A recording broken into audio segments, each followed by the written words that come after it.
19,366 தான் சொல்லணும். ஆமா ஆமா. ஆனா பாருங்க, மக்கள் வந்து எல்லாம் இந்த சுலபத்துக்கு இரையாகி போய் 7, 8, 6, 3, 4, 7, 3, 2, 1 இப்படின்னு சொல்லிட்டு இருக்கிறாங்க. இது ஆங்கிலத்துல சொல்றாங்க. இது என்ன, இது அந்த எண்களுக்கான அந்த வடிவத்துக்கு ஒரு அவமரியாதை, அது சரி கிடையாது. இப்ப நீங்க வந்து நீங்க எண்களோட புழக்கம் இருந்து உங்களோட கணித பயிற்சி எல்லாம் சரியா இருந்தா மட்டும்தான் நீங்க அப்படி சொல்ல முடியும். அது கூட இல்ல. இந்த இந்த வழக்கு வந்து நான் எங்க அம்மா அப்பா கிட்ட பேசும்போது மட்டும் தான் யூஸ் பண்ணுவேன். அதாவது இந்த 701 066 அப்படி இருந்தது 3 நம்பரா சொல்றது வந்து அவங்க மட்டும் தான் அந்த டிரான்ஸ்லேட் பண்ணிப்பாங்க டக்குன்னு. இப்போ 668 அப்படின்னா இன்னைக்கு நீங்க சொல்ற மாதிரி பாதி பேர் எழுத தெரியாதுன்னு நினைக்கிறேன். ஆமா, அப்படித்தான் ஆயிடுத்துங்க எல்லாம். ஆமா. ஸோ நம்ம இப்போ இந்த நேரலைக்குள்ள போகலாம். நீங்கள் வந்து நான் இப்போ வந்து ரெக்கார்ட் பண்ணிக்கிறேன். ஸோ நீங்கள் பேசுகிறது எனக்கு க்ளீனாக இருக்குது. ஸோ கவிஞர் மகுடேஸ்வரன் வந்து எங்களுக்கு ஓரளவுக்கு முகநூல் பக்கத்துலேயும் வலை பக்கத்துலேயும் சில நேரத்தில் வந்து தொலைக்காட்சி மூலியமாகவும் அறிமுகமாகிருக்கீங்க. யார் இந்த கவிஞர் மகுடேஸ்வரன் அப்படிங்கிறத அமெரிக்க தமிழ் மக்களும் தெரிஞ்சுக்கிற மாதிரி ஒரு சின்ன அறிமுகம் உங்களை பற்றி. சரி, நான் தரணும். ஆமா. கவிஞர் மகுடேஸ்வரன் வந்து தன்னுடைய இளமையிலேயே தமிழ் கவிதைக்கும் தமிழ் இலக்கியத்திற்கும் தமிழ் இலக்கணத்திற்கும் தன்னை வந்து ஒப்பு கொடுத்து கொண்டவர். அவரு தன்னுடைய பள்ளி பருவத்திலிருந்து கவிதைகள் எழுதினாரு. நிறைய இதழ்களில் மரபு கவிதைகள் தொடங்கி புதுக்கவிதைக்கு வந்தவர். தன்னுடைய 10 பருவத்திலேயே முதல் கவிதை தொகுப்பை வெளியிட்டாரு. அடுத்த கவிதை தொகுப்பு அடுத்த ஆண்டுலேயே வந்தது. அப்படி வந்து ஒரு 20 வயதிற்குள்ளாக ஒரு தமிழ் கவிதை பரப்பில் ஒரு நல்ல அதிர்வுகளை ஏற்படுத்திய ஒரு கவிஞர். தொடக்கத்திலேயே கவனிக்கப்பட்டவர். எல்லாராலும் மூத்த பெருமக்களால் வந்து அவருடைய கவிதைகள் வந்து மிகுதியும் எடுத்தாளப்பட்டன, ஊன்றி கவனிக்கப்பட்டன, படிக்கப்பட்டன. பிறகு அவருடைய இப்படி ஒரு 10-15 ஆண்டு காலம் ஒரு கவிதை இலக்கிய பரப்பில் அவருடைய செயல்பாடு இருந்தது. அப்புறம் வந்து இது வெறும் இலக்கியம் படைப்பது மட்டுமே மொழி பணி ஆகாது, இந்த மொழிக்கு வேற ஏதோ ஒண்ணு நாம செய்யணும் என்பது வந்து அவருக்கு வந்து ஒரு யோசனையா இருந்தது. அதன் வழியே வந்து தமிழுக்கு இன்று என்ன தேவை அப்படிங்கிற ஒரு கூர்ந்த பார்வையின் வழியாக இந்த மொழியை மீட்டெடுக்கும். இந்த மொழி மிகப்பெரிய ஒரு வீழ்ச்சியில் இருக்கிறது. இந்த மொழி மக்களும் இந்த மொழிக்கும் எந்த ஒரு ஆதரவும் இல்லாம அதன் ஒவ்வொன்றாக கைவிடப்படுகிறது. இந்த படைப்பாளிகள் எல்லாம் வந்து இலக்கணம் சார்ந்து எதையும் செய்யல. இந்த மொழியினுடைய அடி வேர், ஆணி வேர் வந்து இதனுடைய இலக்கணம், இதனுடைய மொழி உலகம், சொற்பிறப்பு சார்ந்த அறிவு என்று பலதும் இருந்தது. அதெல்லாம் வந்து இந்த இலக்கிய எழுதுறவர்களுக்கு தெரியல. ஒரு சொல் எப்படி பிறக்குது, ஒரு சொல்லினுடைய வேர் என்ன, இந்த மொழி அமைப்பினுடைய இலக்கணம் என்ன என்பது வந்து எழுத்தில் இருக்கிறவங்களுக்கு தெரியல. அவங்க வந்து கடிதம் எழுதக்கூடிய ஒரு பண்போடு இலக்கியத்தை எழுதிட்டு இருக்கிறாங்க. அதனால இதை வந்து எல்லாம் சிறப்பா செய்யணும், இதை வந்து மீட்டெடுக்கணும், இதற்கு வந்து ஒரு மிகப்பெரிய ஒரு விழிப்புணர்வு ஏற்படுத்தணும் அப்படிங்கிற அடிப்படையில கடந்த 10 ஆண்டுகளாக என்னுடைய செயல்பாடு இருக்கு. எல்லாமே தீவிரமா இருக்கு. இடையில ஒரு திரைப்படம் பணிகள் சிலதெல்லாம் செஞ்சேன். அது வந்து அந்த துறை சார்ந்து அதற்கு செலவிடும் நேரம் வந்து ஒப்பீட்டு அளவில் கடுமையா இருந்ததால, பெரிதாக இருந்ததால அதில் வந்து என்ன நான் வந்து கவனம் செலுத்த முடியல. மற்றபடி நான் இலக்கணம் சார்ந்து நான் மிகவும் வந்து தீவிரமாக கொண்டிருக்கிறேன்னு சொல்லலாம். நன்றி நன்றி. நல்ல நல்ல அறிமுகம் இது. கவிஞர் மகுடேஸ்வரன் இளவயது முதல் எப்படி டிரான்ஸ்ஃபார்ம் ஆகி வந்தார் அப்படிங்கிறத அழகாக சொன்னீங்க. உங்களுடைய பல வடிவங்களை முகநூல்லையும் பார்த்த ஒரு உங்களுடைய ஃபாலோவர் அப்படின்னு சொல்கிறதுல நீங்கள் வந்து பங்குச்சந்தையை பற்றியும் எழுதுறீங்க. நடந்த இயல்பான நிகழ்ச்சிகளை வந்து ஒரு சிறுகதை அதுக்கு அழிச்சு அந்த நிகழ்ச்சிகள் எல்லாமும் எழுதுறீங்க. அந்த ஒரு பெரிய விஷயம் வந்து முகநூலில் வந்து ஒரு நல்ல தாக்கத்தை ஏற்படுத்தியிருக்கு. இப்போ நான் அதை ஒட்டியே என்னுடைய அடுத்த கேள்விக்கு போகலான்னு நினைக்கிறேன். நீங்கள் வந்து உங்களுடைய அழகான அறிமுகத்தை ஒன்று கொடுத்துருக்கீங்க. வாழ்க்கையை அதன் அத்தனை கசப்போடும் இனிப்போடும் எதிர்கொண்டவன், அவற்றில் பலவற்றை கவிதைகளின் வழியே கடந்தவன், சிலவற்றை கடக்கவே முடியாமல் தவித்திருப்பவன், சொந்த ரசனைகளின் உணர்வு கொம்புகள் கூர்மையடைந்ததால் இன்னும் உயிர்த்திருப்பவன், முழுமையை நோக்கி என்றும் முடிவடையாத யாத்திரையில் சென்று கொண்டிருப்பவன். இந்த இந்த அறிமுகம் வந்து மிக அழகாக, மிக கவித்துவமாக உங்களுடைய வலைப்பக்கத்தில் இருக்குது. இன்னமும் இதே நிலைப்பாட்டில் தான் கவிஞர் இருக்கிறாரா, இல்லை இதில் ஏதாவது சின்ன மாற்றம் செய்யணும்னு விரும்புகிறீங்களா? அது மாற்ற இயலாது. ஏன்னா வந்து அதுதான் வந்து தொடக்கத்தினுடைய இந்த பெரும் பயணத்தினுடைய தொடக்க புள்ளியா அந்த மனநிலையில தான் இருந்தது. அது காலப்போக்கில் அதனோட என்ன மாற்றம்னா, சில பொறுப்புகள் கூடி இருக்கு. இதையெல்லாம் நீங்க தான் செய்யணுங்க, இதை நீங்க செய்யலைன்னா வேற யார் செய்வா, இதை நீங்களே இதை கைவிட்டீங்கன்னா யார் இதற்கெல்லாம் வந்து இன்னொருவர் யார் வருவா அப்படிங்கிற ஒரு பொறுப்புகள் இருக்கு. அந்த பொறுப்புகளின் அடிப்படையில் இந்த சில ஒரு இலக்கியம் சார்ந்து சில ஒரு அண்ணாந்து பார்க்கிற மனநிலையிலிருந்து வெளிவந்தேன். எது இப்ப அடைய வேண்டிய இடம் கொஞ்சம் நமக்கு வேண்டிய அந்த புகழ் வேட்கை அதெல்லாம் இல்லவே இல்லை. அது எனக்கு முழுமையா எனக்கு இல்லை, அந்த இடத்துக்கு வந்துட்டேன். ஆனா இப்பொழுது நாம் செய்ய வேண்டியது, ஆற்ற வேண்டியது பணிகள், பொறுப்புகள் அப்படிங்கிற இடத்துல இருந்து நான் எல்லாவற்றையும் பார்க்க தொடங்கிட்டேன். அதன் வழியே நான் செயல்பட்டுக்கிட்டு இருக்கிறேன். இது ஒரு கடமையாக இந்த இந்த இந்த நம்முடைய வாழ்நாளில் நாம் செய்ய வேண்டிய, நாம் இந்த மக்களுக்கு செய்ய வேண்டிய ஒரு பணியாக எடுத்துக்கொண்டு செயல்பட்டு வரேன். அந்த இடத்துக்கு நான் வந்திருக்கேன்னு சொல்லலாம். கண்டிப்பாக இதுவும் வந்து ஒரு சிறப்பு தான். ஏன்னா நீங்கள் சொன்ன மாதிரி தமிழை எடுத்து அடுத்த தளத்திற்கு, அதாவது இப்போது அந்த வாட்ஸ்அப், ஃபேஸ்புக் மாதிரியான செயலிகள் வந்ததுக்கப்புறம் நானுமே உங்களுடைய முகநூல் பக்கத்தை பார்க்குறேன். நிறைய பேர் ஆர்வமாக நீங்கள் சொல்கிற அந்த புது சொல்லாடலை கவனிக்கிறாங்க, அதுக்கு எதிர்வினையாற்றுறாங்க. அதையும் நீங்கள் வந்து புன்னகையோடு எதிர்கொண்டு எவ்வளவுக்கு எவ்வளோ உங்களுடைய நேரத்தையும் உழைப்பையும் தமிழுக்கு செலவு பண்ணுறீங்க அப்படிங்கிறது மிகவும் வரவேற்கத்தக்க ஒன்று. இதை ஒட்டியே தான் அடுத்ததும் என்னுடைய கேள்வியும் நான் அமைச்சிருக்கேன்னு நினைக்கிறேன். அதாவது இலக்கியத்திற்கும் இந்த இயல்பிற்குமான இடைவெளி, நீங்கள் வந்து இப்போது எழுத ஆரம்பித்து கிட்டத்தட்ட 20 வருடங்களுக்கு மேலாகிவிட்டது, 20-25 வருஷம்னே சொல்லலாம். அந்த இலக்கியம் நீங்கள் ஆரம்பித்ததற்கும் இப்போ இருக்கிற இயல்பிற்குமான, அதாவது இயல்பான வாழ்க்கையோடு கலந்த இலக்கியங்கள் படைப்பது என்பது நீங்கள் உங்களுடைய பார்வையில் அதிகரிச்சிருக்குன்னு நினைக்கிறீங்களா, இல்லை குறைஞ்சிருக்குன்னு நினைக்கிறீங்களா? இது நல்ல கேள்விங்க. ஒரு 90கள் வரைக்கும் பார்த்தீங்கன்னா தமிழ்நாட்டில் திருநெல்வேலியில் வாழ்கிறவங்களுக்கு ஒரு வாழ்க்கை, கோயம்புத்தூர்ல வாழ்றவங்களுக்கு ஒரு வாழ்க்கை, திருவண்ணாமலையில் வாழ்றவங்களுக்கு ஒரு வாழ்க்கை, இப்படி எல்லாம் தனித்தனியா இருந்ததுங்க. தஞ்சாவூர்ல இருந்தாங்கன்னா அவங்களுக்கு ஒரு வாழ்க்கை, தருமபுரியில் இருந்தாங்கன்னா அவங்களுக்கு ஒரு வாழ்க்கை, எல்லாம் வந்து அந்தந்த நிலத்தினுடைய இயல்புகளோடு எல்லாம் கலந்து இருந்ததுங்க. இப்ப பாத்தீங்கன்னா இந்த 2000க்கு பிற்பாடு எல்லா ஊர்லயும் வாழ்க்கை ஒன்று, எல்லா ஊர்ல உள்ள மக்கள் இயல்புகளும் மக்களுடைய பிரச்சனைகளும் அவங்களுடைய மனோபாவங்களும் எல்லாம் ஒன்னா இருக்கு, எல்லாம் ஒன்றுபட்டுருச்சு. அந்த தனித்தன்மை எல்லாம், ஆமா, அந்த தனித்தன்மை இழந்துட்டே போயிட்டா. இப்ப வந்து இப்ப இலக்கியத்தினுடைய தேவை என்னன்னு பாருங்க. இப்ப நீங்க வந்து ஒரு கோயம்புத்தூர் இருக்கிறீங்கன்னா உங்களுக்கு ஒரு திருநெல்வேலி வாழ்க்கையை படிக்கிறதுல வந்து அவ்வளவு ஈடுபாடு இருக்கும், ஒரு சென்னை வாழ்க்கையை அறிந்து கொள்வதில் அவ்வளவு ஒரு ஆர்வம் இருக்கும், ஒரு சென்னையில் ஆட்டோ படிக்கிறதுல தொடங்கி ஒரு திரைப்படத்துக்கு போறது வரைக்கும் போய் அப்படி அந்த பிரச்சனைகள் எல்லாம் அப்படி பாத்தீங்கன்னா உங்களுக்கு எல்லாமே வேறையா இருக்கும்.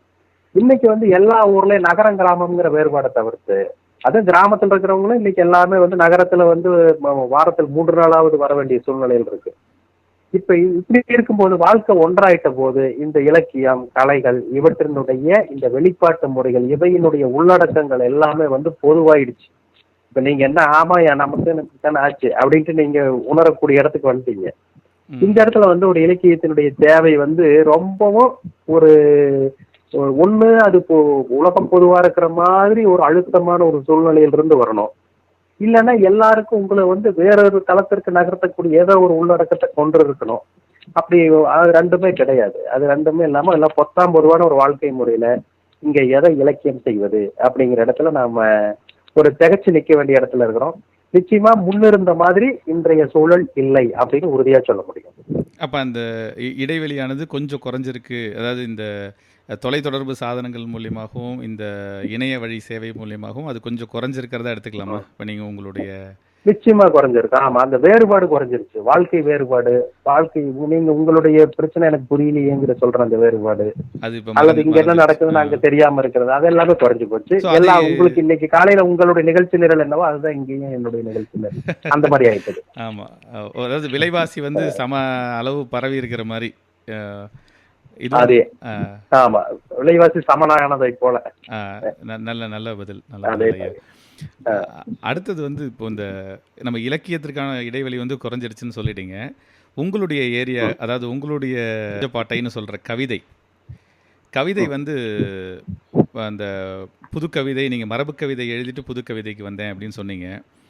இப்போ வந்து இந்த மூமேதாவோட சில வரிகள் பார்த்தீங்கன்னா, அந்த புதுக்கவிதை எழுதுறவங்களை வந்து அப்போது அவருடைய புதுக்கவிதை, ஏன்னா மரபு கவிதையில் வந்ததுனால புதுக்கவிதை எழுதுறவங்களை பார்த்து கோவமா, உரைநடையை 1 2 உடைத்து போட்டால் கவி என்று நினைத்தாயா கவிராயா, காரிகை கற்று கவி பாடப் போவதிலும் பேரிகையை கொட்டி பிழைப்பதுவே நடத்த வந்தாயோ அப்படின்லாம் புதுக்கவிஞர்களை வந்து மூமேதா வந்து சாடுவார் ஒரு கவிதையில். ஆனால் கவிமணி தேசிக விநாயகம் வந்து இந்த பக்கத்தில் வந்து உள்ளத்து உள்ளது கவிதை, நெஞ்சில் உருவெடுப்பது கவிதைன்னு சொல்லிட்டு அவங்களுக்கு என்ன தோணுதோ அதை எழுதினாலே கவிதை அப்படிங்கிற மாதிரியான இந்த பக்கத்துடைய கவிமணி அவர்களுடைய ஒரு சின்ன கவிதை. நீங்கள் வந்து கவிதையின் வளர்ச்சியாக எப்படி பார்க்குறீங்க? ஏன்னா இப்போ நிறைய பேர் இணையத்தில் வந்து தமிழில் எழுதுகிறாங்க கவிதை.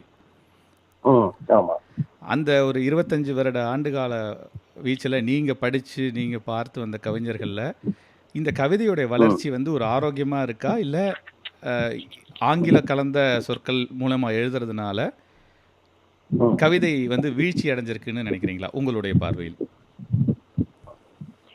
கவிதை வந்து எப்பவுமே வந்துங்க காலகாலமா தனக்கு எது புதிதோ, எது இனிதோ, எது சரியா வருமோ, எது அந்த காலகட்டத்திற்கு உகந்ததோ அதை தேர்ந்தெடுத்து தான் தன்னை வெளிப்பாட்டு முறையா அது வைத்துக் கொண்டது. கவிதை எப்பவுமே அப்படித்தான் இருந்திருக்கு. இப்ப சங்க இலக்கியத்துல ஒரு மாதிரி இருந்ததுன்னா, பக்தி இலக்கிய காலகட்டத்துல அந்த உணர்ச்சிகரமான ஒரு மொழி அழுத்தமுடைய ஒரு வெளிப்பாட்டு முறையை தான் அது கொண்டு இருந்தது. அப்புறம் தனிப்பாடல் காலத்துல ரொம்ப ஒரு கேளிக்கையா, ஒரு வேடிக்கையான பாடல்களோடு அதில் நிறைய இருந்தது. அப்புறம் பாரதிக்கு பிற்பாடு அது ஒரு வசன கவிதை வடிவத்தை எடுத்ததுன்னு வச்சுக்கோங்களேன்.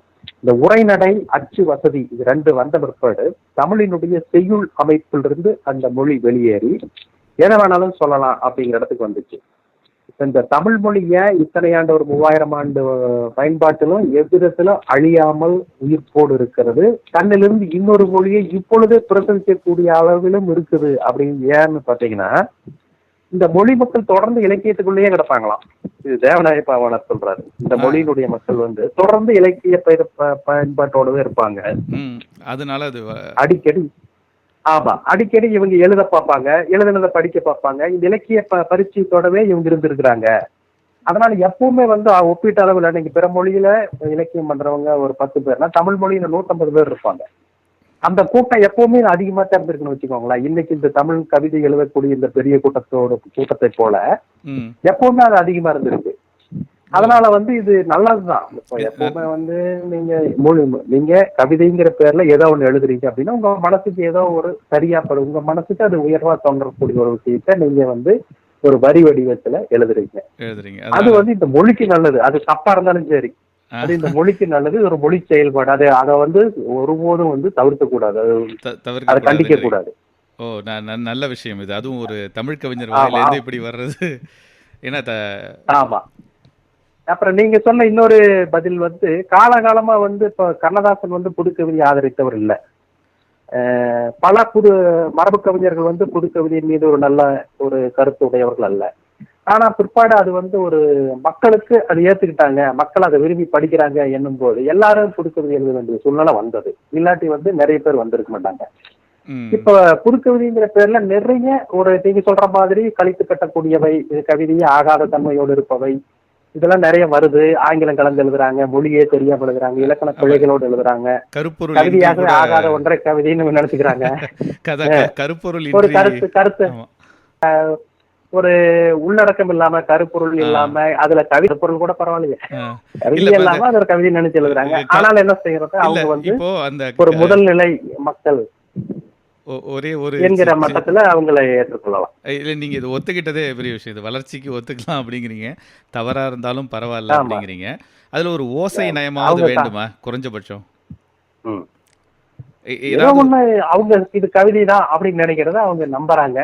அத அந்த இடத்துல ஒரு இது கவிதை அப்படிங்கிற உலகத்துல அவங்க செயல்படுறதுக்காகவே அவங்கள வந்து நான் பாராட்டுறேன். பாராட்டுறீங்க. ஓகே, அப்போ ஆமா, இது வந்து ஒரு பரவாயில்ல. எழுதுறவங்க அனைவருக்கும் ஊக்கப்படுத்தும் ஒரு வார்த்தை. நாளையிலேருந்து வந்து எல்லாரும் எழுதிட்டு உங்களை சப்போர்ட்டுக்கு கூப்பிட போறாங்க இப்போ. ஆமா, அப்படித்தான் நாங்களும் அப்படித்தான் எழுதலையா. எவ்வளவு பெரிய கவிஞனும் வந்து முதல் நிலையில நான்லாம் இப்ப ரொம்ப எளிமையான வரிகள் எல்லாம் எழுதி வச்சிருக்கேன். என்னுடைய அந்த நோட்டு புத்தகங்கள் எல்லாம் இருக்குது. ஆ, ரொம்ப சாதாரணமா ரொம்ப எளிமையானதா எனக்கே அது ஒன்றும் புரியல. ஆனாலும் அதை அப்படி எழுதி எழுதி எழுதி எழுதி வச்சிருக்கேன். அதுல அப்படித்தான் முயன்று முயன்று இது இது இது இப்படி நல்லா இருக்கு, இது இப்படி இருக்கு, இதுல இவ்வளவு கச்சிதத்தன்மை வருது, மொழியை இப்படி செதுக்கணும், மொழியை இன்னும் நுண்மைப்படுத்தணும், சொற்களை சரியா பொருத்தணும், ம். 4 வார்த்தையில சொல்றதா 2 வார்த்தையில சொல்லணும், அப்படிங்கிற இடத்துக்குலாம் அப்புறம் தான் வருவோம். அந்த சுருங்க கூறுதெல்லாம் அடுத்த லெவல். ஆமா ஆமா முதலாம் வகுப்பு படிக்கிற 2ஆம் வகுப்பு படிக்கிற மாணவனை ஏன் போட்டு திட்டணும்? அந்த மாதிரி தான். அப்படி. அவன் எழுதிட்டோம், நல்லா எழுதிட்டோம், அவங்க எல்லாம் எழுதிட்டோம், நினைக்கிறது எல்லாம் எழுதுங்க, ஒரு கவிதை எழுதுங்க, வாழ்க்கையே நல்லா இருக்கும், இந்த இந்த அன்னைக்கு நன்னாளில் நாளே நல்லா இருக்கும். ஆமா இந்த நன்னாளில் ஒரு நல்ல உங்களை செய்தி. ஆமா, தமிழ் கொஞ்சமா ஆமா எழுதுறவங்களையும் ஊக்குவிக்கிறீங்க நீங்க. அது ஒரு உண்மைதான். கவிஞரின் வாயில் வருகிறது. நல்லது. ம் அஹ், ம் இப்போ எனக்கு அடுத்தது வந்து இந்த ஒரு 20-25 வருஷமா தமிழ் கவிதைகள் இயங்கிட்டு வரீங்க. நீங்க நிறைய கட்டுரைகள் எழுதுறீங்க. அதோட ஆமாங்க. அதோட இல்லாமல் சுற்றுலா முக்கியமாக வந்து நீங்கள் பல இடங்களுக்கு போய் அதனுடைய பதிவுகள் எல்லாம் அந்த இப்போ எல்லாருமே வந்து ஒரு ஃபேஷன் ஆயிடுச்சு. எனக்கு வந்து I'm a foodie, I'm a travel guy அப்படிங்கிற மாதிரிலாம் ம் ஆயிடுச்சு. ஆனால் நீங்கள் நான் பார்த்த ம் சில பதிவுகள் வந்து நீங்கள் அங்கே பூ விற்கிற ஒரு சின்ன பெண்ணை கூட அல்லது அந்த பழம் விற்கிற பெண்ணை கூட ஒரு அனுசரணையோட விசாரித்து ம் அடுத்த தடவை போகும்பொழுது சில பதிவெல்லாம் போடும்பொழுது இப்படி கூட ம் சுவையாக பயணம் பண்ண முடியுமா அப்படின்னு ஒரு ஏக்கம் வருது. ம் எல்லாருக்கும் அந்த ஏக்கத்தை நீங்கள் உண்டு பண்ணுறீங்க. இந்த பயணம் ம் அப்படிங்கிறது உங்களுக்கு எதனால் பிடித்து போனது? எப்படி வந்து நீங்கள் அந்த இடத்தெல்லாம் சூஸ் பண்ணுறீங்க, அதாவது தேர்ந்தெடுக்கிறீங்க அப்படிங்கிறத ஒரு ம் சின்ன குறிப்பு மாதிரி கொடுத்தீங்கன்னா எங்களுக்கும் அந்த பயணம்லாம் பண்ணுறதுக்கு கொஞ்சம் வசதியாக இருக்கும். அதுக்கு ஏற்க ஒரு திட்டமாவது போடுவோம் நாங்கள். ம் முதல்ல பயணம் போறதுங்கிற முடிவு பண்ணிட்டீங்கன்னா எப்படியாவது நீங்க கிளம்ப பார்க்கணும். ஏன்னா பயணம் போறதுன்னு முடிவு பண்ணிட்டீங்கன்னா நீங்க எப்படியும் கிளம்ப முடியாதபடி இடைஞ்சல் வந்துகிட்டே இருக்கும். முக்கியமான சரிங்களா? விஷயம். நீங்க அந்த பயணத்தை நாளன்னைக்கு பயணம் போறோம்னு நினைச்சீங்கன்னா இப்ப இருந்து அது போக போக போக போக முடியாதபடி செய்யக்கூடிய எல்லா விஷயங்களும் தோன்றிக்கொண்டே இருக்கும். அதற்கெல்லாம் நீங்க இரையாகாம, ஆ, அதற்கெல்லாம் நீங்க எளிதில் வந்து பலியாகாம அந்த திட்டத்துல நீங்க உறுதியா இருக்கணும். நான் வந்து பயணம் போற போது நான் நண்பர்களோட போவேன், நான் தனியால கிளம்பி போவேன். ம், வீட்டுல சொல்லிடுவேன், வீட்டுல எது நடந்தாலும் எனக்கு சொல்ல வேணாம் ஓ, அப்படிங்கிற மாதிரி சொல்லிடுவேன். அதுதான் ஆமா முக்கிய குறிப்பு. ஆ- அதுதான். ஆமா, அது எது நடந்தாலும் சொல்ல வேண்டாம். ரொம்ப ரொம்ப தவிர்க்கவே முடியாத ஒரு தவிர்த்து மற்ற எது நடந்தாலும் சொல்ல வேண்டாம். மற்றபடி நான் வந்து அப்புறம் அழைத்து பேசிக்கிட்டு இருக்க மாட்டேன். நான் வந்தாதான் நம்ம என்கிட்ட பேசவே முடியும். ஆனா நான் சில படங்கள் எல்லாம் அனுப்பி வைப்பேன், இந்த இடத்துல இருக்கிற அப்படிங்கிற மாதிரி சில படங்கள் மட்டும் அனுப்பி வைப்பேன். இவ்வளவுதான் எனக்கான இடத்தோடு நாம குடியிருக்கும் இடத்தோடு பயணத்தின் போது எனக்குள்ள தொடர்பு. ஆ, மற்றபடி பயணம்னு போயிட்டீங்கன்னா ஆ, நீங்க முழுக்க முழுக்க அந்த நிலத்தினுடைய குடிமகனா மாற முயற்சி செய்யணும். அப்பதான் அற்புதம் நீங்க வந்து அற்புதம். அந்த பயணத்தை துய்ப்பீங்க. நீங்க வந்து நான்லாம் வந்து ஒரு தெலுங்கானா வெள்ளத்துல சிக்கி தவிச்சிருக்கேன். நான் தென்னிந்திய ஆறுகள் எல்லாவற்றிலும் ஏறத்தாழ குளிச்சிருக்கேன். ஒரு இடத்துக்கு போய் இறங்கிட்டா ஆளற்ற பகுதிக்கு நான் பாட்டுக்கு விறுவிறு நடந்து போயிருக்கேன். தொலைஞ்சு போற அளவுக்கு அந்த மாதிரி எல்லாம் அனுபவிச்சிருக்கேன். அப்படித்தான் நீங்க பயணம் செய்யணும். ஒரு பயணம் செய்யறதுக்கு வந்து நீங்க உங்களை அந்த புதிய நிலத்திற்கு அந்த புதிய மக்களுக்கும் ஒப்பு கொடுக்கணும். உங்களை நீங்க வந்து தரணும். அதுதான் வந்து அந்த பயணத்தை நீங்க எல்லாத்தையும் நீங்க இப்போ பயணம் போன இடத்துல வந்து இங்க எங்க இட்லி கிடைக்கும்லாம் செலவுப்படாது. இங்க இன்னைக்கு ஆமா, நீங்க பயணம் எதுக்கு போறீங்க? இட்லி திங்கிறதுக்கு இல்ல, அது இங்கேயே கிடைக்கும், நம்ம ஊர்லயே கிடைக்குது இல்ல. ஆமா, அதனால நீங்க பயணம் போய் சேர்ந்தோடனே நீங்க அந்த இடத்துல என்னென்ன பண்ணணும், என்னென்ன பார்க்கலாம், நீங்க மட்டும் விட்டேத்தியே சுத்தலாம். ஒன்னும் தப்பு இல்லை. அங்க யாரும் எதுவும் செய்ய சுத்த மாட்டாங்க. வேண்டியதாங்கிறீங்க. என்னங்க? ஒரு இலக்கு வச்சுக்கிட்டு இப்ப காலையில இந்த இடத்துக்கு போகணும், இதை பார்க்கணும் அப்படிங்கிற மாதிரி இல்ல. ஆமா ஆமா, தற்செயலா நீங்க ஒரு இடத்துக்கு போறது சிறப்பா அமையும். நீங்க எங்க ஓ, போனீங்கனாலும் அருமையா அமையும். இன்றைக்கு வந்து ஒரு பயணம் போறதுன்னா உங்களுக்கு இணையத்துல என்னென்ன இடத்துல போகலாம்ங்கிற உங்களுக்கு வழிநடை குறிப்புகள் இருக்கு. உங்களுக்கு வந்து சாலை வசதிகளை பற்றின அந்த வரைபடம் இருக்கு. நீங்க அதன்படியே பிடிச்சிட்டு போயிடலாம். நீங்க நான் வந்து எப்படி பயணம் போகணும்னா ஒரு மாநிலத்தை தேர்ந்தெடுத்து கொண்டு ஒரு மாவட்டத்தை தேர்ந்தெடுத்து அந்த மாவட்டத்துல என்னென்ன எல்லாம் பார்க்கலாம் அப்படிங்கிற இடங்களை வந்து முடிவு பண்ணி போய் பார்ப்போம். பொதுவா ஆறுகளை ஒட்டி போற மாதிரி தான் அது எல்லா பயணங்களும் இருக்கும். ஒரு ஆற்றை பிடிச்சு அந்த ஆற்றங்கரையோரமா நீங்க போயிட்டே இருக்க வேண்டியதுதான். இந்த ஆற்றங்கரையோரம் எல்லா பயணமும், மனிதனுடைய எல்லா பயணமும் ஆற்றங்கரையோரமா போனதுதான். அது தவிர்த்து எங்கேயும் போக முடியாது. அதனால நீங்க ஒரு ஆற்றங்கரை பிடிச்சிட்டு அந்த ஆற்றங்கரையோரமா ஒரு 80 கிலோமீட்டர் நீங்க வந்து பயணம், அந்த கரையோரமா எப்படியும் ஒரு சாலை போகும். போனீங்கன்னா அது நூற்றுக்கணக்கான இடங்களை பார்த்துடலாம். அந்த ஆற்றங்கரையிலிருந்து ஒரு 10 கிலோமீட்டர் 40 கிலோமீட்டர் உள்ள போங்க, இந்த பக்கம் போங்க, இடம் வளம் போங்க, பயணம் முடிஞ்சது. மிகச்சிறந்த பயணத்தை நீங்க பார்த்துருப்பீங்க. அவ்வளவுதான். அருமை அருமை. அது இந்த கவித்துவத்தில் வெளிப்படுற மாதிரியே உங்களுடைய பயணமும் அமைகிறது. இன்னும் நிறைய பயணம் அமையவும் அது சம்மந்தமாக எழுதவும் நாங்கள்லாம் இன்னும் ஆவலாக இருக்கோம் அதை படிக்கிறதுக்கு. அடுத்த ஒரு கேள்வி என்ன அப்படின்னா, இந்த தமிழ் கவிஞர்கள், புலவர்கள் நம்ம பழமையில் பார்த்துருப்போம், தர்மி உட்பட இப்போ இருக்கிற எழுத்தாளர்களும் சரி, அந்த தமிழில் எழுதினா அதற்கு போதிய ஊதியம், அதாவது எழுத்தையே நம்பி இயங்கி கொண்டிருக்கிற நம்ம வந்து நட்சத்திர எழுத்தாளர்கள்னு சொல்கிற உங்களுடைய இவர் சுஜாதா உட்பட எல்லாருமே ஒரு முதன்மையாக ஒரு பணியை பார்த்துக்கிட்டு அதில் வர ஊதியத்தில் குடும்பத்தை நடத்திக்கிட்டு தான் இந்த தமிழுக்கான சேவை, அதாவது தமிழில் இயங்கியிருக்காங்க, தொடர்ந்து இப்பயும் இயங்கிட்டு இருக்காங்க. இது பேச்சை ரசிக்கக்கூடிய அளவுக்கு இருக்கக்கூடிய மக்கள், அதாவது பேசுகிறவங்களை அந்த நிகழ்ச்சியை ரசிக்கக்கூடிய இருக்கிற அளவுக்கு மக்கள் வந்து எழுத்தை, வாசிப்பை அந்த தொலைச்சிட்டாங்களா, அல்லது எங்கே இந்த ஒரு இடைவெளியை நிரப்பினா நம்ம தமிழை மட்டுமே முதன்மையாக நம்பி ஒரு வாழ்க்கையை நடத்தலாம் அப்படின்னு ஒரு இளம் தலைமுறையினருக்கு ஏதாவது நம்பிக்கை வரத்துக்கான வாய்ப்புகள் இருக்கிறதா உங்களுடைய பார்வையில்? அது எப்பொழுதுமே வந்து இந்த மொழி புலத்தில் நீங்க வந்து ஒரு ஆளுமையா மாறின பிற்பாடு உங்களால் எழுத முடியும், பேச முடியும், புதிய கருத்துக்கள் உருவாக்க முடியும். எழுத்தாளராக இருப்பீங்க, கவிஞராக இருப்பீங்க, நீங்க ஆய்வாளராக இருப்பீங்க, ஏதோ ஒரு ஆராய்ச்சியாளராக மொழியியல் சார்ந்து செய்வீங்க என்றால் உங்களுக்கு வந்து முதல் பணி வாய்ப்பு வந்து ஆசிரியர், பேராசிரியர், கல்லூரி கல்வி புலம் சார்ந்து ஏதாவது ஒன்றா இருக்கணும். அது வந்து ரொம்ப அந்த குறைவு அப்படின்னு சொல்லலாம். அடுத்து இதழியல், பத்திரிகை, ஊடக பணிகளில் வந்து அதுக்கு ஏதாச்சும் இருக்கான்னு பார்ப்பாங்க. அது வந்து இன்னைக்கு கொஞ்சம் பரவலாக அதிகரிச்சிருக்குன்னு சொல்லலாம். எல்லா பக்கமும் நிறைய மிகுந்து இருக்குது. ஊடகத்துறை வந்து இன்னைக்கு வேறொரு தளத்துல இருக்கு. அதுக்கு வந்து உங்களுக்கு மொழி தெரிஞ்சிருக்கணும், நீங்க எழுத தெரிஞ்சவராக இருக்கணும், நீங்க தமிழ் மொழியை வந்து துல்லியமா தெரியலன்னா கூட நீங்க எழுதக்கூடியவராக இருக்கணும். எழுதுறது எல்லாருக்கும் கலை கிடையாது, எழுதுறவங்க தான் எழுத முடியும். இப்போ எடுத்துக்காட்டா ஒரு தொலைக்காட்சி இருக்கு, அதுல ஒரு நாளைக்கு வந்து 20 தொடர்கள் ஒளிபரப்பாகுதுன்னா அந்த 20 தொடர்களும் முதலில் எழுதப்பட்டவை.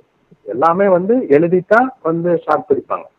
அந்த எழுதப்பட்ட ஒரு வடிவத்தை தான் அவங்க படமா எடுத்து வைக்கிறாங்க, வசனமா பேசுறாங்க. அப்ப எல்லா ஊடகத்திலையும் வந்து எழுதுவோருக்கான ஒரு பணியிடம் இருக்கு. ஆனா அது எழுத்தாளரா அங்க இல்லை. எழுத தெரிஞ்சவங்க, எழுதுற வசனகர்த்தா அல்லது ஒரு உதவியாளர் அப்படிங்கிற மட்டத்துல தான் வந்து அந்த எழுதிட்டு இருக்கிறவங்க இருக்கிறாங்களே தவிர ஒரு எழுத்தாளரா அங்க அதற்கான பணியிடம் முறையாக உருவாக்கப்படலை. ஆனா எழுதுவதற்கான தேவை இருக்கு. செய்தி ஆசிரியர் இருக்காங்க, இப்போ இதழியல் சார்ந்து எழுதக்கூடியவங்க இருக்காங்க, இப்ப எழுதிட்டு இருக்கிறவங்க இருக்கிறாங்க. அந்த இடத்துல வந்து ஒரு பணி வாய்ப்பு பெருகி இருக்கு. அடுத்து தமிழை வைத்துக்கொண்டு எழுதி கொண்டு பேசிக்கொண்டு இங்க வாழ முடியுமா அப்படின்னு கேட்டா முடியாதுன்னு தான் தோணுது. ஏன்னா அது ஒரு வேலை வாய்ப்பாக அது மாறல. இப்போ உங்களுக்கு மொழி தெரியும் அப்படின்னா சரி, இப்ப அதுக்கு என்ன அப்படிங்கிற மாதிரி தான் இந்த சூழ்நிலை இருக்கு.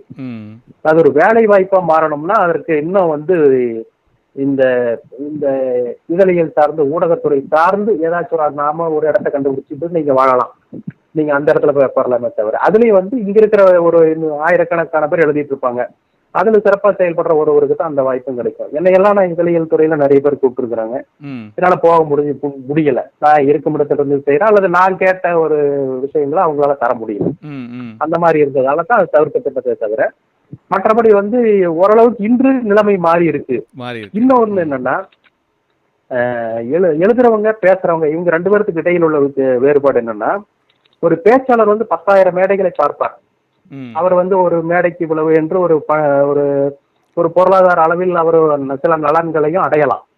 ஆனா அந்த 10,000 மேடையும் காற்றோடு போயிடுது பார்த்துக்கோங்க. அவர் 10,000 மேடை ஏறி பேசியவருடைய பேச்சு காற்றோடு போயிடுச்சு. ஆனா எழுத்தாளர் வந்து எழுதியவை வந்து இன்றைக்கு இருக்குது. அவர் வந்து நூற்றாண்டுகளுக்கு முன்பு ஏதாச்சும் எழுதியிருந்தாருன்னா அது இன்றைக்கும் உங்களுக்கு கிடைக்கும். நூற்றாண்டுகளுக்கு முன்பு பேசுனது கிடைக்காம போயிடலாம். இன்றைக்கு கிடையாது. இன்றைக்கு எல்லாமே வந்து இப்ப ஒரு காணொலியில பதியப்பட்டு கிடைக்குதுன்னு வச்சுக்கோங்க. ஆனா ஒரு பேச்சாளருக்குள்ள அந்த ஒரு ஈர்ப்பு வந்து பிழைப்பலைகள், அதாவது வாழ்க்கை அளவில் வந்து எழுத்தாளர்களுக்கு இன்னும் தரப்படலை. ஆனா எழுத்து வந்து நிலையானது. அது வந்து இன்றைக்கு எழுதப்படும் ஒரு எழுத்து இன்றைக்கானவர்களுக்கு மட்டும் இல்லை, அது அடுத்த 10 தலைமுறையினருக்குமானது. அதனால அது எழுத்து குறித்து அதனுடைய தகைமை குறித்து எந்த ஐயமும் வேண்டியதில்லை. அதனுடைய வருமானம், அதனுடைய மற்ற விளைவுகள் குறித்து நமக்கு ஒரு நிறைவான ஒரு கருத்து கிடையாது. பரவாயில்ல, அதெல்லாம் மீறி இதெல்லாம் வரும் வரும் வரும் நம்பிக்கை இருக்கு. ஏன்னா அதற்கான ஆதரவு இப்போ உங்களை போன்றோர், அதாவது நானுமே உங்களை பற்றி படிக்க ஆரம்பிக்கும் போது உங்களுடைய பின்புலத்தை பார்த்து நான் வியந்துட்டேன். ஆலோசகர் அப்படின்னு போட்டிருக்கு, இவர் தமிழ் இந்த அளவுக்கு எழுதுறாரு அப்படின்னு தான் ஈர்ப்பாகி நான் படிக்க ஆரம்பித்தேன் உங்களை. நன்றி நன்றி. இப்போது தமிழில் வந்து நீங்கள் நிறையா எழுதியிருக்கீங்க. கவிதை எழுதுவது எப்படின்னு கூட சில பதிவுகள் போட்டிருக்கீங்க. நிறைய புத்தகங்களை தொகுக்கணும் அப்படின்னும் போட்டிருக்கீங்க. உங்களுடைய கவிதை தொகுப்புலையோ அல்லது கட்டுரை தொகுப்புலையோ நீங்கள் வடிவமைத்த நூல்கள், நீங்கள் எழுதி வெளிவந்த நூல்களில் ஒரு ஆரம்ப கட்ட வாசகனாக கவிஞர் மகுடேஸ்வரனை வந்து புரிஞ்சுக்கணும், படிக்கணும், ஆர்வம் ஏற்படணும் அப்படின்னா உங்களுடைய எந்த 1-2 நூல்களை நீங்கள் வந்து குறிப்பாக சொல்லுவீங்க? பரிந்துரைக்கிறது.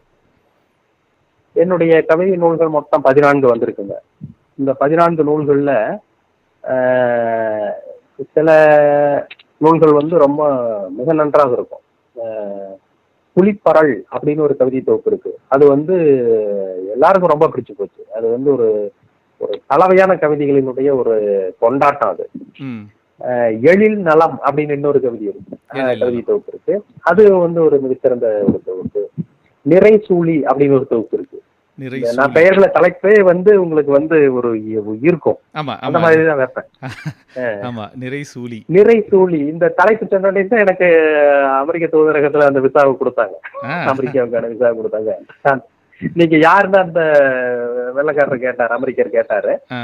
இந்த மாதிரி கவிஞரு இந்த மாதிரி எழுதுனா புத்தகத்தை எடுத்து நீட்டல. அந்த தலைப்பை பார்த்து இது என்ன இதுன்னு கேட்டாரு. நிறை சூழி இல்ல, அதுக்கு என்ன அர்த்தம்னு கேட்டாரு. நான் உடனே ஒரு பெண்ணை போல் நின்று வயிற்று முழு வயிறை காமிச்சு ஒரு பாவனை பண்ணோடனே ஓகே, ஒரு விசா இஸ் கிராண்டட் அமெரிக்கான்ட்டாரு. இப்படிதான் இருக்கணும். ஆமா, நான் யாருன்னு சொல்றேன். படைப்பு ஒன்றை அதுக்கு விளக்கம் கொடுக்கும் போதே விசா கொடுக்குறாங்க அப்படின்னா வேற என்ன வேணும்? ஆமா, அவர் அதை பார்த்தோன்னே அவருக்கு அந்த கவிதை மனம் புரிஞ்சு ஏதோ ஒன்று புரிஞ்சிருச்சு. அவருக்கு ஏதோ ஒரு தொடர்பாயிட்டது. அவருக்கு உடனே எந்த கேள்வியும் கேட்கல. அதற்கு முன்னாடி நான் உட்காந்துருந்த போது பக்கத்துல இருந்த ஒரு பாதிரியார் மாதிரி உட்காந்து நான் 4 வருஷமா இருங்க, நான் 7 வருஷமால இருங்க, அந்த மாதிரி எல்லாம் சொல்லிட்டு இருந்தாங்க. எனக்கு இதான் அப்ப போக முடியாது போல் இருக்கு அமெரிக்கா அப்படிங்கிற மாதிரி நான் நினைச்சுதான் உட்காந்துருந்தேன். ஆனா போய் சொன்னோடனே அவர் கொடுத்துட்டாரு. தலைப்பு கவிதை தொகுப்பின் தலைப்பை சொன்னோடனே கொடுத்துட்டாரு. எப்போ அமெரிக்கா வந்தீங்க? இங்க அமெரிக்க மக்களை 2014 சிகாகோ தமிழ் சங்க விழாவுக்காக வந்தேன். அவங்களும் தமிழ் அறக்கட்டளை சார்ந்து ஒரு மாநாடு நடத்தினாங்க. 2014 14 வந்திருந்தேன். 14 நல்லது நல்லது, நல்ல செய்தி அது. இப்போ தமிழ்ல வந்து இந்த தவறின்றி பேசுறதுக்கு அல்லதுக்கு எழுதுறதுக்கு ஏதாவது ஒரு சில குறிப்பு, எனக்கு தெரியும் நீங்கள் நிறைய எழுதியிருக்கீங்க, எல்லாத்தையும் சொல்ல முடியாது, ஒரு சில குறிப்புகள் ஒரு ஆரம்ப கட்ட நிலையில் தமிழை தவறின்றி எழுதணும், தவறின்றி பேசணும் அப்படின்னு நினைக்கிறவங்களுக்கு ஒரு சில குறிப்புகள் இந்த தீபாவளி இயல்பா வந்து நீங்க இந்த மொழி வந்து உங்களை தவறு செய்யவே விடாத அளவிற்கு இயல்பாக இருக்கும். நீங்க என்ன நினைக்கிறீங்களோ அதை வந்து சிறு சிறு வாக்கியங்களா எழுதுங்க, பிழை வராது. நீளமா குழப்பமா ஒரு கலவையா எழுதுனீங்கன்னா வந்து உங்களையே அறியாம எல்லாம் மாறி போயிடும். நீங்க சின்ன சின்ன வாக்கியங்களாக எழுதுங்க, உங்களுக்கு குழப்பம் வராது. பொதுவா வந்து 2 பெயர் சொற்களுக்கு நடுவுல பெரும்பாலும் ஒரு வழி மிகுவிக்க வேணும். உதாரணமா மாவட்ட தலைவர் அப்படின்னா மாவட்ட தலைவர் இச்சு வரணும், வட்ட செயலாளர் அப்படின்னா வட்ட செயலாளர் இச்சு வரணும். இப்படி பொதுவா பெயர் சொற்களுக்கு இடையில நீங்க சந்திப்பிழை இல்லாதபடி பார்த்துக்குங்க. ஒரு பெயர் சொல்லும் வினை சொல்லும், ஒரு வினைச்சொல்லும் பெயர் சொல்லும், இப்படி மாறி மாறி வரும். மொத்தம் 4 சொற்கள் தான் நீங்க எழுத போறீங்க. பெயர் சொல், வினைச்சொல், இடைச்சொல், உரிச்சொல் இல்லையா? இந்த நாள்ல இடைச்சொல் உரிச்சொல் எல்லாம் வந்து உங்களுக்கு தெரியாது. அது வந்து ஐயாமு இதெல்லாம் இடைச்சொல்லாக தனிச்சொல்லாக இருக்காது. ஆனா பெயரும் வினையும் அடிக்கடி நீங்க பயன்படுத்திட்டு வருவீங்க. நீங்க பெரும்பாலும் பெயருக்கும் இடையில வழிமிகுத்து விடுங்க, வினைக்கு இடையில வழிமிகுத்து விடுங்க. பெயர் வினை வினை பெயர்னு மாறி இருந்தா மட்டும் நீங்க இயல்பா வழிமிகுவிக்காம எழுதக்கூடிய சூழல் இருக்கும். இது பொதுவான விதி. இப்ப நீங்க இயல்பா இப்ப நீங்க இயல்பா நினைக்கிறீங்களோ நினைத்தபடி எழுதுங்க. அதற்கு ஒரு செந்தமிழ் தன்மையை ஊட்டுங்க. அவ்வளவுதான். ஒரு இயல்பா நம்ம கொச்சையா நினைப்போம். கொச்சையா நம்ம எப்படி பேசிட்டு இருக்கிறோமோ அப்படி வந்து நாம் நினைப்போம். அதை வந்து ஓரளவுக்கு நல்ல தமிழ் எழுதிடுங்க. அவ்வளவுதான். இதை வந்து தமிழை சரியா எழுதுறதுக்கான வழி. நிறைய வார்த்தைகளை பயன்படுத்த முடியல அப்படின்னாலும் நீங்க பயந்துக்க வேண்டாம். உங்களுக்கு தெரிஞ்ச வார்த்தைகளுக்குள்ள எழுதுங்க. எழுத உங்களுக்கு எல்லாம் சரியாயிடும். எல்லாமே பயிற்சியினால் வர்றதுதான். என்ன எல்லாருமே பிறவியின் போது எல்லாம் பெட்டரா வந்தோம், பயில வர்றதுதான். ஆனா வந்துடும். நல்லது. இப்போ உங்களுடைய கவிதைய உங்க குரல்ல நீங்கள் எழுதிய கவிதையில நீங்க எதை வேணாலும் உங்க மனசுக்கு நெருக்கமா இருக்கிறதா சொல்லலாம், அல்லது இந்த அமெரிக்க வாழ் மக்களுக்கும் நெருக்கமா இருக்கிற மாதிரியான கவிதையாகவும் இருக்கலாம். உங்களுடைய குரல்ல ஒரு கவிதை கேட்கணும்னு ஆசையா இருக்கு. இது வந்து ஒரு காதல் கவிதைங்க. தன்னுடைய மனையாளை எப்படி கரம் பிடித்து வாழ்றார் அப்படிங்கிற பத்தின ஒரு கவிதை இது. சொல்லுங்க. அது என்ன நிழல் என்று நினைவில்லை, மாமர நிழலின் குளிர்ச்சி அதற்கு, சுற்றிலும் மஞ்சள் பூக்கள் இறைந்திருந்தன. தொலைவில் உள்ள ஓர் ஊருக்கு சென்று யாரும் அறியாத வாழ்வொன்றை வாழ்வோமா என்று கேட்டேன். அப்படி சென்று வாழ்கின்ற அக்கம் பக்கத்தார் கதைகளை சொன்னேன். நீர்கோர்த்த விழிகளோடு நீ நெகிழ்ந்து இருந்தாய். விசைத்தறி வேலைக்கு ஆள் எடுக்கிறார்கள், நான் பணிக்கு சென்று பொருள் ஈட்டுவேன், நீ அகம் காத்து அருள்வாய் என்றே. என்னென்னவோ சொல்கிறாய், உன்னை காதல் ஒருதல் தவிர யாதொன்றும் அறியேன் என்று அழுதாய். என் சட்டையை பற்றி இழுத்து நெருங்கி நின்றாய். விடிந்தும் விடியாத பொழுதொன்றில் பேருந்தில் ஏறிவிட்டோம். அப்போது பேருந்தில் இந்நேரம் அந்த ஞாபகம் உண்டாக நீயும் காரணம், கண்ணார நாமும் காணலாம் செவ்வாழை பந்தல் தோரணம் என்னும் வரிகள் ஒலித்தன. உன் கம்மலை அடகு வைத்து ஓரறை வீட்டுக்கு முன்பணம் கொடுத்தோம். விளிம்பில் நீலமும் சிவப்பும் கலந்த புதுப்பாய், மண்ணெண்ணெய் அடுப்பு, சமையல் கலயங்கள், கண்ணாடி சீப்பு ஆகியவற்றோடு நம் இல்லறம் தொடங்கிற்று. அவ்விரவு நினைவிருக்கிறதா? நீ அழுதபடியே இருந்தாய். நான் உன்னை மார்பிள் சாய்த்து தூங்கச் செய்தேன். அதுதான் நீ எழுத கடைசி இரவு. அதன் பின் வந்த ஒவ்வொரு நாளும் புத்தம் புதிது, நெஞ்சுக்குள் இனித்த தெள்ளமுது. இதோ வாழ்வின் இறுதிக்கே வந்துவிட்டோம். நம் பிள்ளைகள் தம் பிழைப்பை நோக்கி சென்று விட்டனர். நாம் வந்த ஒற்றையடி பாதை நெடுஞ்சாலையாகிவிட்டது. உன் முகச் சுருக்கங்களிலும் முடி வெள்ளைகளிலும் என் உயிரை தேடுகிறேன். நீ அதை எங்கேயோ மறைத்து வைத்திருக்கிறாய். உன்னை சுமப்பது, உன் உயிரை சுமப்பது இவ்விரண்டை தவிர வேறொன்றும் அறியேன். அருமை அருமை அருமை அவ்வளவுதான். அருமை. அப்படியே இந்த காட்சியை கண்முன் கொண்டு வந்தது மாதிரி இருந்தது நீங்க கவிதை வாசிச்சது.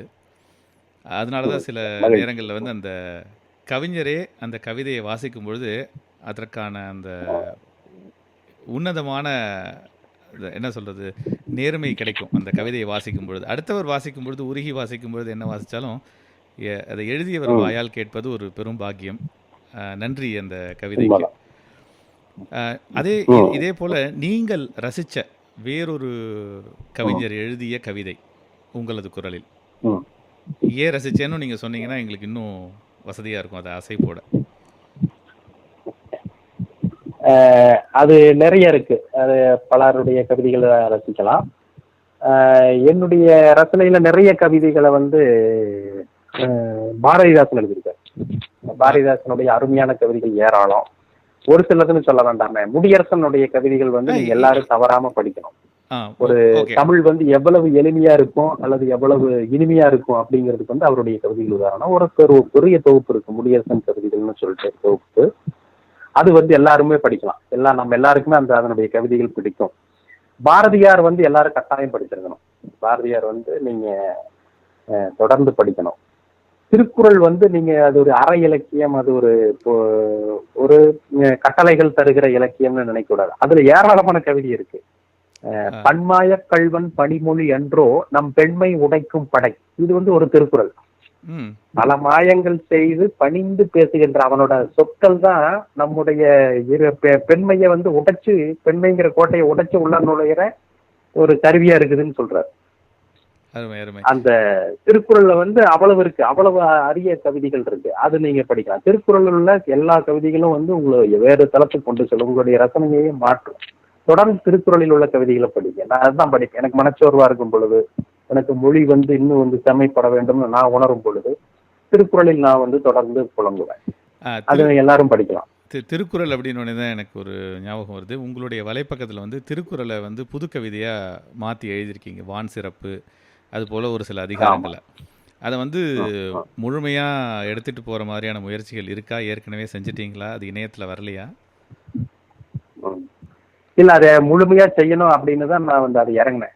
அதாவது திருக்குறளுடைய ஒரு அதிகாரம், அதனுடைய ஒவ்வொரு குறளுக்கும் உள்ள ஒரு உட்பொருள், ஒரு சாரம்.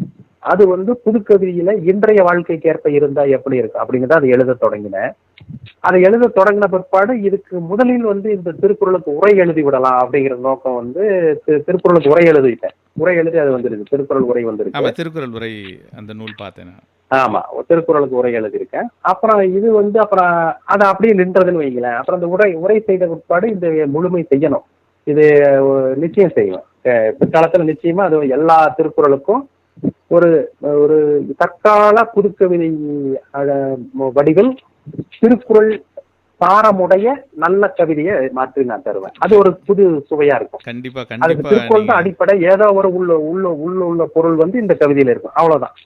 இல்ல, கண்டிப்பா அதை நீங்க செய்யணும்னு ஒரு ரசிகனா என்னுடைய சார்பாகவும் அந்த கோரிக்கையை வைக்கிறேன். ஏன்னா வான் சிறப்பை படிச்சுட்டு கிட்டத்தட்ட அசந்து போயிருக்கேன். நான் நிறைய தடவை அதை திருப்பி வாசிச்சிருக்கேன் வான் சிறப்பை. அதை நீங்கள் எடுத்து செய்யறதுக்கான எங்களுடைய வாழ்த்துக்கள் MTS மெட்ரோப்ளக்ஸ் தமிழ்ச்சங்க ரேடியோவின் சார்பாக ஒரு வாழ்த்துக்களையும் தெரிவிச்சுக்கிறோம். நீங்கள் இப்போ இந்த கவிதை சொன்னது மிக அழகாக இருந்தது. அந்த ஒரு புதுமண தம்பதியிலேருந்து இந்த இறுதி நிலை வரைக்குமான அந்த ஒரு வாழ்க்கையை சொன்ன அந்த கவிதை, இதுபோல் நீங்கள் நிறைய எழுதுறீங்க இணைய பக்கத்தில். இதை எல்லாத்தையும் இப்போ இருக்கிற அந்த யூடியூப் அப்படின்னு சொல்லக்கூடிய அந்த வீடியோ போடுறாங்க இல்லையா, காணொளி, அதன் மூலியமா தமிழை வந்து உங்களுடைய கவிதைகளையும் உங்களுடைய கட்டுரைகளையும் தமிழ் பிழையின்றி பேச எழுத இந்த மாதிரி நீங்க சொல்ற அந்த இதெல்லாம் யூடியூப்ல எடுத்துக்கிட்டு வர்றதுக்கான முயற்சி ஏதாவது பண்ணலான்னு இருக்கீங்களா? கட்டாயம் செய்வேன். ஏன்னா வந்து அந்த திட்டங்கள் எல்லாம் இருந்தது. வெவ்வேறு நிறுவனத்துல இருந்தெல்லாம் கேட்டாங்க. நான் வந்து கொஞ்சம் முடியாதுங்கிற மாதிரி சொல்லிட்டேன். ஏன்னா இதை வந்து நானே செஞ்சாதான் சரியா வரும். அவங்க செஞ்சு அவங்களுக்கு வேண்டிய சிலதை மட்டும் எடுத்து போட்டு அவங்க வந்து போயிடுவாங்க. ஆனா சிலவற்றை எல்லாம் முழுமையாக செய்யணும், எல்லாவற்றையும் செய்யணும் அப்படிங்கிற அடிப்படையில வந்து நானே இதையெல்லாம் செய்யணும்னு இருக்கேன். இப்பொழுது எனக்கு நேரமின்மை காரணமாக ஒரு நாளைக்கு 2-3 கட்டுரைகள் எழுத வேண்டியிருக்கு. ஒரு நேர நெருக்கடி காரணமாக தான் அதை செய்ய முடியலையே தவிர, பிற்பாடு தொடர்ந்து எல்லா காணொலிகள், என்னுடைய படைப்புகள், என்னுடைய ஆக்கங்கள், என்னை அணுக விரும்புகிற அனைத்துமே வந்து காணொலி வடிவில் கிடைக்கும். அதை நான் வந்து நிச்சயம் செய்வேன். தமிழ் கற்றுக் கொடுத்தல் வந்து மிகச்சிறந்த காணொலிகளாக உருவாக்கி உங்களுக்கு வழங்குவேன். அது வந்து ஒரு தன்னிகரற்ற இருக்கும், அதை நீங்க நம்பலாம். நன்றி. உங்களுடைய இந்த நேரத்தை வந்து கேட்ட உடனே கொடுத்து எங்களுடைய நேயர்களோட ஒரு கிட்டத்தட்ட ஒரு உங்களுடைய கவிதைகளையும் பகிர்ந்து கொண்டு உங்களுடைய அனுபவத்தையும் பகிர்ந்து கொண்டு உங்களுடைய நேரத்தை ஒதுக்கியதற்கு மிக்க நன்றி. இது ஒரு குறுகிய கால அவகாசத்தில் கேட்டதற்காக நீங்கள் இந்த உதவியை செஞ்சதுக்கு என்றென்றும் நன்றி. மெட்ரோப்ளக்ஸ் தமிழ்ச்சங்கத்தின் சார்பாகவும் MTS ரேடியோ நேயர்களின் சார்பாகவும் ஒரு நன்றியை தெரிவிச்சுக்கிறேன். இந்த ஒரு என் மீது அன்பு கொண்டு ஒரு உரிய தயாரிப்புகளோடு இந்த நேர்காணலை நிகழ்ச்சிய சிவாவாகிய உங்களுக்கும் உங்களுடைய MTS வானொலியினுடைய அமெரிக்க தமிழ் மக்கள் நேயர் பெருமக்கள் அனைவருக்கும் என்னுடைய வணக்கங்களும் வாழ்த்துக்களையும் தெரிவித்துக் கொள்கிறேன். தமிழ் வளர்ப்போம், சேர்ந்திருப்போம். நன்றி, வணக்கம். இனிய தீபாவளி வாழ்த்துக்கள் கவிஞரே. மீண்டும் ஒரு முறை நன்றி. நல்வாழ்த்துக்கள்.